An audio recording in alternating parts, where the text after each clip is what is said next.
mindset is little regard to social formalities and high regard to substantive resolution as quickly and as efficiently as possible. That strikes people from other cultures many times as offensive.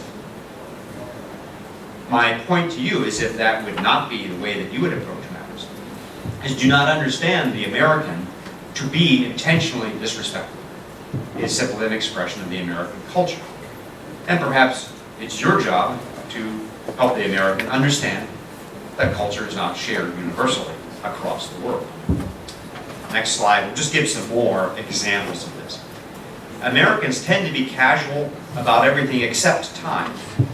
It is an American expression that time is money, and that's the way we live. But about everything else, we are very casual, so that Americans will typically not use formal titles of respect. Americans will exchange business cards in a rather casual, desultory fashion. By neither of those are they intending disrespect. It is simply the way we operate. Let's look at the last 2 points on that I think are particularly important. With regard to contracts, Americans take very seriously the exact wording of agreements. That's why American contracts tend to be the longest in the world. And I think there's good reason for that. And there's a legitimate reason. When we're dealing particularly when we're dealing across cultures, unless we address specifically all of the issues that can arise, each party may have a substantially different set of pre-understandings, of presuppositions of what would fill in the gaps that are left by a short written contract. So I think it is important when negotiating from nation to nation, and particularly the more different cultures are, to have that longer agreement, even if it seems tedious, even if it produces greater expense, because it's important to deal with matters that might be otherwise left unsaid, where parties have substantially different understandings. Finally, in fact, I have a whole lecture on this. I won't give it to you because it's a law lecture, but I could say much more. And finally, on this slide, the American perspective is that relationships can be better if the parties work through contingencies in advance. Negotiating American contracts, American lawyers often use flowcharts. Well, what if this happens? What should then be resolved?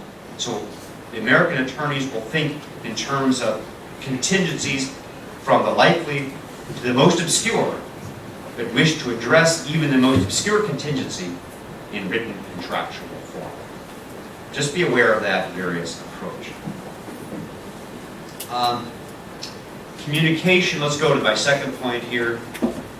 Social scientists tell us that approximately 70% of all communication is nonverbal. That's important. To understand that the words we speak, while certainly important, of great significance, are not the primary means by which communication takes place.